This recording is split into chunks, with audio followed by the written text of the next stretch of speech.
Hey guys, in today's tutorial we are going to show you how to change the oil and the oil filter on a 2014 Hyundai Sonata. Hyundai has done a pretty good job of putting the oil drain plug and the filter in an easy to reach place. So it's really not too difficult if you wanted to attempt an oil change by yourself.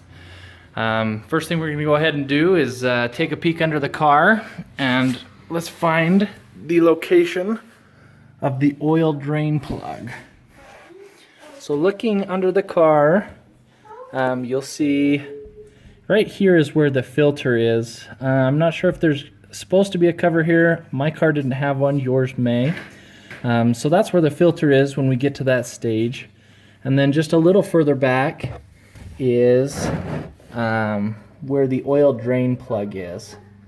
And so you'll see kind of an oval shaped hole, and the oil drain plug is right back up in here.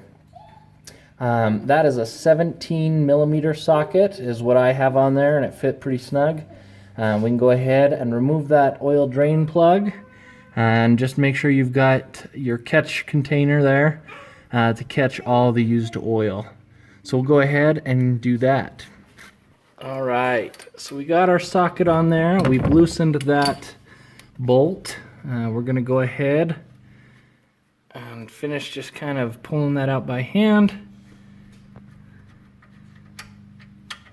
And we're going to let the oil just drain out into that pan there.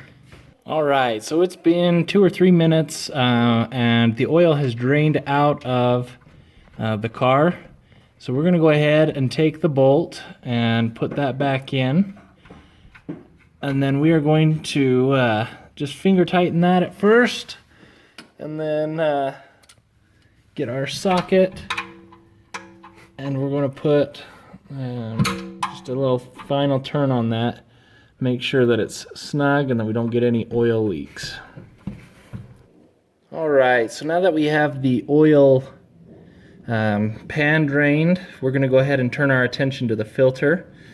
I was able to just stick my hand up there and loosen this by hand. You may also need a pair of channel locks to get it started loosening, or an oil filter wrench. But you can go ahead and turn that, and we'll drop that. Make sure that you've got your oil pan underneath, as there will be some oil in the filter, obviously, that is going to drain.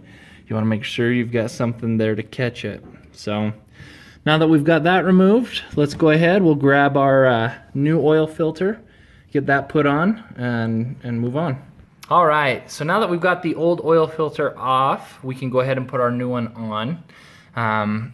Before we put it back on the car, I like to take some of the oil that drained out and just give it a quick bead around that rubber gasket to help give it a little tighter seal.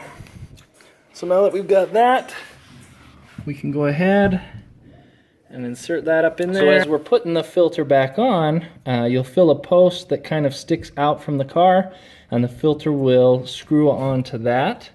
We can go ahead and we'll just hand tighten that on until it's firm and snug. We really don't need to cinch down the oil filter around there. So now that we've got our filter replaced and our oil drain plug back in, we can go ahead and let's fill the car back up with new oil. Alright, so the filter and the drain plug are back in. We're back on the top side of the engine. We have removed the oil cap. Now we're ready to pour in our new oil. The cap asks for 5W20, and so we can go ahead and we will add 5 quarts of the 5W20. Alright, so now that we've got the oil poured into the engine, we can remove the funnel, replace the oil cap, and we can go ahead and check the oil, make sure that we've got the correct amount. Go ahead, pull the dipstick, wipe it off completely, we'll reinsert it, and pull it out again to take our reading. And you can see, I mean, we're past the first hole, we're even a little bit past the second, so there should be enough oil in that engine. Thanks so much for watching, guys. If you have any questions, let me know. Be happy to help any way I can. Have a great day.